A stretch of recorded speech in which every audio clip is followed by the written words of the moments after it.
മലപ്പുറം മൊറയൂർ പോത്തുവെട്ടിപ്പാറയിൽ ബഷീർ കൊട്ടൂക്കരയുടെ പുരയിടത്തിലെ കിണറിനോട് ചേർന്ന് നിൽക്കുന്ന പ്ലാവ് മുറിക്കുന്നതിനിടെ ഒഴുകൂർ വാറച്ചാൽ വീട്ടിൽ അബ്ദുൽ നാസർ എന്ന മുജീബാണ് അപകടത്തിൽപ്പെട്ടത്.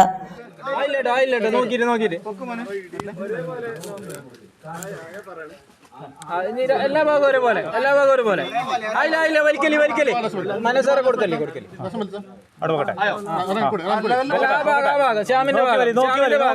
ശ്യാമിന്റെ ഭാഗം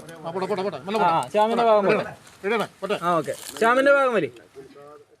മരം മുറിച്ചു തള്ളുന്നതിനിടെ കിണറ്റിൽ വീഴുകയായിരുന്നു.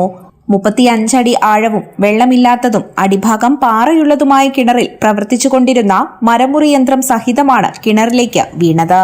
വീഴ്ചയിൽ ഒരു കാലിന് ഗുരുതരമായി പരിക്കേറ്റിട്ടുണ്ട്. മലപ്പുറം അഗ്നിരക്ഷാസേനയിലെ fire and rescue officer K Sudheesh കിണറ്റിൽ ഇറങ്ങി നെറ്റിൽ ആളെ കയറ്റി പുറത്തെത്തിച്ച് സേനയുടെ ആംബുലൻസിൽ മഞ്ചേരി മെഡിക്കൽ കോളേജിൽ എത്തിച്ചു.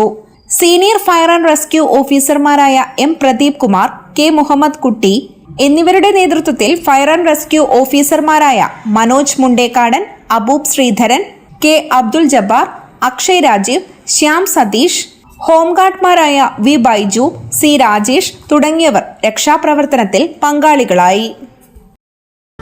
Thavakkal gold, main road, Puthanathani.